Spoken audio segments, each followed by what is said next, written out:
वैसे भी पीपल के पेड़ को बहुत महत्वपूर्ण माना गया। भगवान कृष्ण जब गीता का उपदेश देते हैं अर्जुन को तो कहते हैं कि यदि अर्जुन तुम मुझे पेड़ समझते हो तो पेड़ों में मैं पीपल हूं। पीपल गांव में लगाए भी जाते थे, पीपल की पूजा भी की जाती है। अभी भी हम देखते हैं कि गांव के अंदर लड़कियां सुबह जल्दी जल्दी उठती है, वैसाख के महीने में पीपल के अंदर पानी डाल के आती है। गांव में बोलते हैं पीपल सिंचा है। क्यों सिंचे जाए भाई पीपल? वही, जिस प्रकार पेड़ों में सर्वश्रेष्ठ पेड़ पीपल होता है उसी प्रकार सर्वश्रेष्ठ पति मिले। टारगेट एक ही है, टारगेट चेंज नहीं हो रहा है कोई भी किसी भी प्रकार से। वो मेरे एक रूममेट है, वो अक्सर एक वो सुनाते हैं, अपनी एक कोई बात सुनाते हैं कि उनके पापा फौज में हैं, थे फौज में, रिटायर हो गए बाद में, तो अब तो रिटायर्ड है, तो कि फौज में थे तब एक बार कोई छुट्टी आए हुए, मेरे वो रूममेट छोटे ही थे तब स्कूल जाया करते थे। एक दिन पड़ोसियों की शिकायत आई कि आपके बच्चे ने क्रिकेट खेलते टाइम हमारे बच्चे के सिर में बैट मार दिया। फौजी साहब को गुस्सा है, फौजी साहब ने कहा यार बदतमीज, लड़ाई करके आता है इस प्रकार से। तो उस दिन तो चलो कोई बात नहीं, 2-4 दिन बाद वापस शिकायत आई स्कूल से कि टीचर्स के सामने बोलता है। फौजी साहब को और गुस्सा है, फौजी साहब ने कहा डिसिप्लिन नहीं तोड़ सकते आप, ऐसे सामने बोलने का नहीं काम नहीं कर सकते। फौजी साहब ने पिटाई कर दी तो रोए। फिर फौजी साहब ने डायलॉग सुनाए, का बदमाश इतनी बदमाशियां करता है, तेरे लिए भी कोई पीपल पूजती होगी कहीं बैठी, उस बापड़ी को क्या पता कि आगे आंकड़ा है। तो लड़कियों, आगे आंकड़े हैं सारे के सारे, भले पीपल पूजे जाएं भले नहीं पूजे जाएं, पर फिर भी अपने याद रखियो पीपल की पूजा कब की जाती है? तो वैसाख की जो पूर्णिमा आती है इसको पीपल की पूजा की जाती है। आप पानी नहीं पियो तो फायदा है, आप दूसरों को पानी पिलाओ तो भी फायदा है।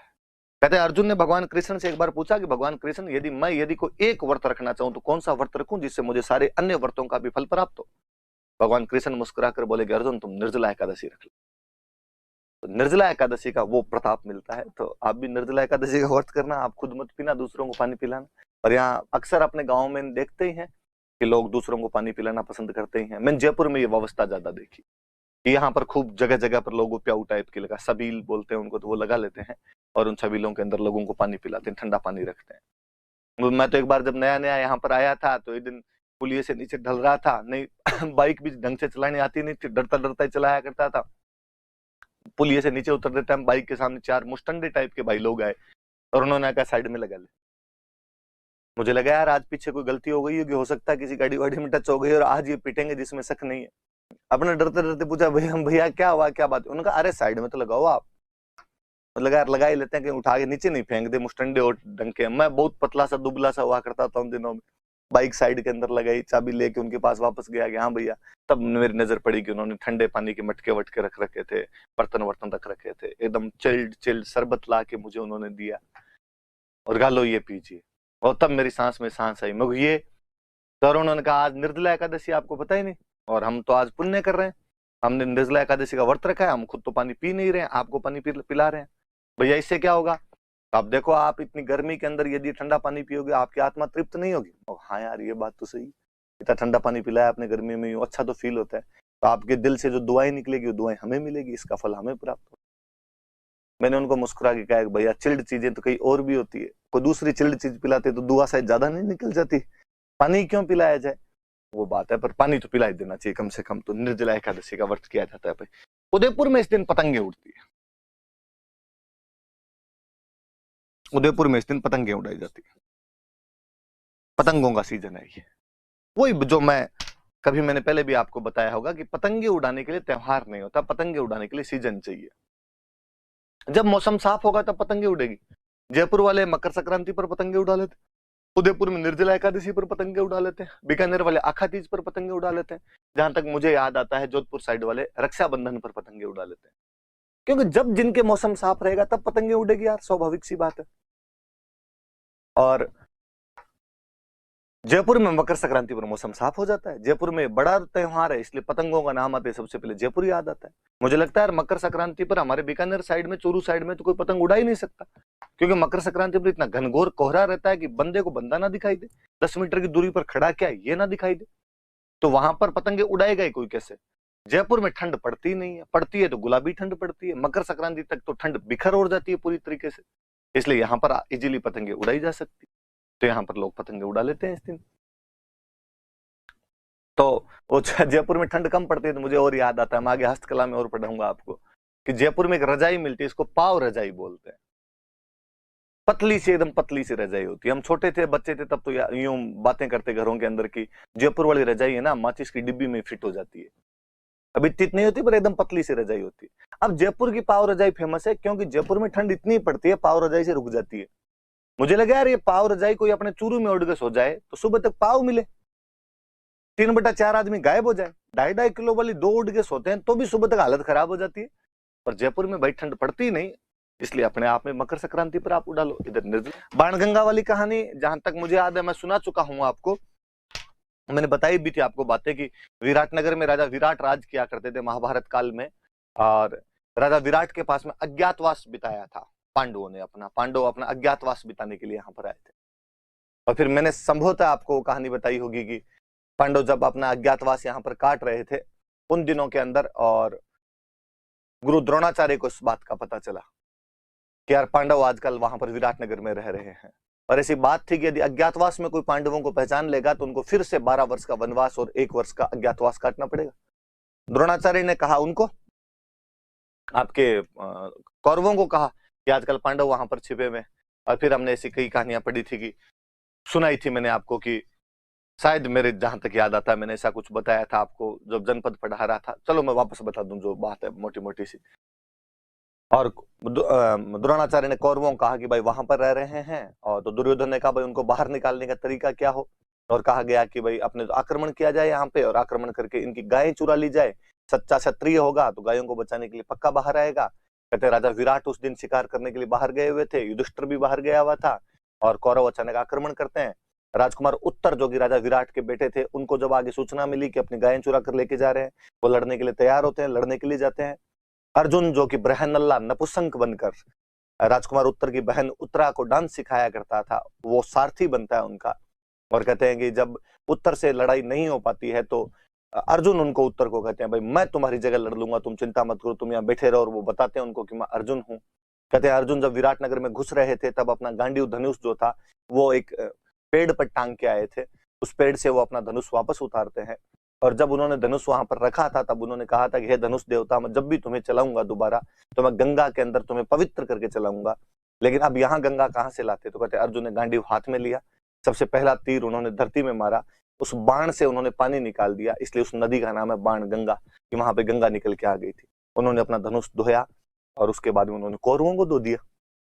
ढंग से लड़े थे, कौरवों को वहां से भगा दिया था। तो घटना भी है कि उन्होंने पहला जो तीर मारा था द्रोणाचार्य के पैर में मारा था, और द्रोणाचार्य के पैरों में जैसे तीर गया, द्रोणाचार्य ने कहा कि अर्जुन है सामने।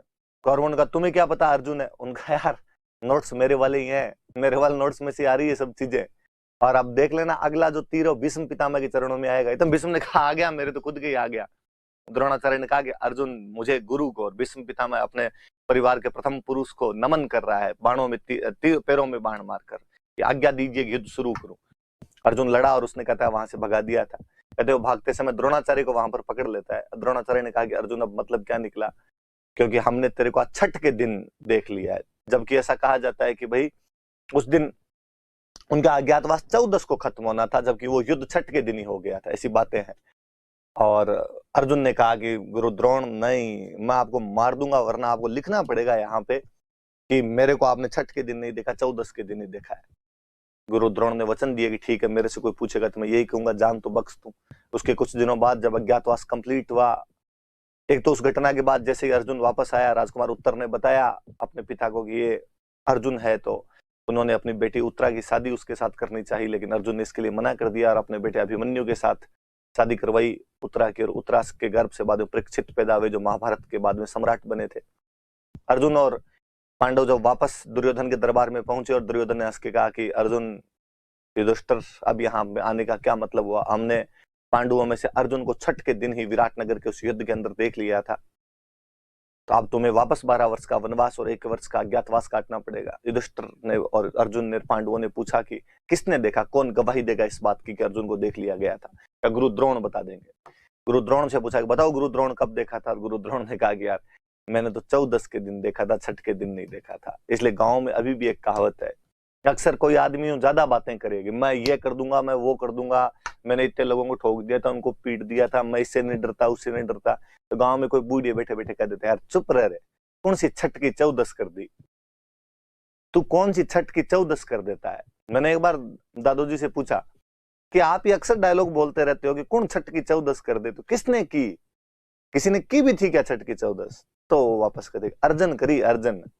तब उन्होंने कहानी सुनाई, इस प्रकार से अर्जुन को कहा जाता है कि वो छठ के दिन दिख गया था, पर उसने द्रोणाचार्य से लिखवा लिया था कि नहीं आज चौदस है, तो छठ की चौदस खाली अर्जुन कर सकता है और किसी के बस की बात नहीं है। और एक बात मैं बताऊं, बुद्ध पूर्णिमा, भगवान बुद्ध वह व्यक्ति जिन्होंने इस संसार को अहिंसा का सर्वप्रथम सिद्धांत दिया था। आज भी हमारे माननीय प्रधानमंत्री जहां कहीं जाते हैं वहां कहते हैं कि भारत वह देश है जिसने युद्ध नहीं दिया है, बुद्ध दिया है। लेकिन जब हमने पोखरण में सबसे पहले परमाणु विस्फोट किए थे तो वो बुद्ध पूर्णिमा के दिन हमने परमाणु विस्फोट किए थे, इसलिए उस परमाणु का नाम हमने रखा था बुद्धा स्माइल, या स्माइलिंग बुद्धा उसका नाम रखा था, मुस्कुराते हुए बुद्ध नाम रखा था। मुझे लगता है यार कितनी विडंबना है कि हमने जिस व्यक्ति ने पूरी जिंदगी शांति शांति शांति शांति का नारा दिया, उस व्यक्ति के जन्म के दिन पर हमने बम फोड़ दिया था, और हमने बुद्ध पूर्णिमा के दिन हमारा बम फोड़ा और नाम और उस आदमी के नाम पर रखा, हमने स्माइलिंग बुद्धा रख लिया था। ऐसा कैसे यार, ये तो विडंबना है, ये तो कॉन्ट्राडिक्शन है अपने आप में। फिर प्रातस्मरणीय एपीजे अब्दुल कलाम साहब याद आते हैं, जिनसे एक बार इंटरव्यू में पूछा गया कि अब भारत ने परमाणु बना लिया है, पाकिस्तान परमाणु बना रहा है, आपको नहीं लगता कि इससे साउथ ईस्ट एशिया का जो शक्ति संतुलन है वो गड़बड़ा जाएगा? इस प्रकार यदि सभी देशों के पास परमाणु होंगे, यदि कभी युद्ध हुआ तो मानवीय संघर्ष ज्यादा हो जाएगा इसमें। कलाम साहब अपनी चिर परिचित मुस्कान के अंदर बोले कि नहीं, परमाणु शांति का हथियार है, वेपन ऑफ पीस। जब तक हमारे पास में परमाणु रहेगा कोई भी देश जल्दी से आक्रमण की हिम्मत नहीं जुटा पाएगा, क्योंकि डर रहेगा सबको कि परमाणु फेंक दिया जाएगा। फिर उससे जुड़ी हुई एक घटना और मुझे याद आती है, कितनी सच्ची कितनी झूठी भगवान जाने, पर ऐसा कहा जाता है कि 1999 वाला जो वॉर था, कारगिल वॉर था, उसमें जब पाकिस्तान हार रहा था तो पाकिस्तान ने अमेरिका को कहा कि भारत को कहे कि सीज फायर कर दे, भारत को कहे कि युद्ध रोक दिया जाए वरना हम परमाणु फेंक देंगे, क्योंकि तब तक पाकिस्तान भी दावा कर रहा था कि उनके पास परमाणु है। अमेरिका वालों ने, वाजपेयी अपने यहाँ पर प्रधानमंत्री हुआ करते थे, वाजपेयी कहा कि वाजपेयी जी युद्ध रोक दो वरना पाकिस्तान धमकी दे रहा है कि वो परमाणु फेंक देगा। वाजपेयी जी ने अपनी चिरपरिचित उस शैली के अंदर धीरे धीरे बोलते हुए कहा होगा कि पाकिस्तान को कहे कि परमाणु फेंक दिया जाए। मैं चौथाई भारत को खत्म समझ चुका हूं, यदि पाकिस्तान बम फेंकेगा तो 1/4 भारत तो खत्म हो जाएगा, पर पाकिस्तान को यह भी समझा देना कि फिर कल दुनिया के नक्शे में पाकिस्तान बचेगा ही नहीं, कि हम तो इतना बड़ा देश है कि परमाणु भी फेंकेगा तो हम 1/4 नष्ट होंगे, पर हमने वापस फेंक दिया तो पाकिस्तान तो दुनिया के नक्शे में नहीं रहेगा, कल खत्म ही हो जाएगा।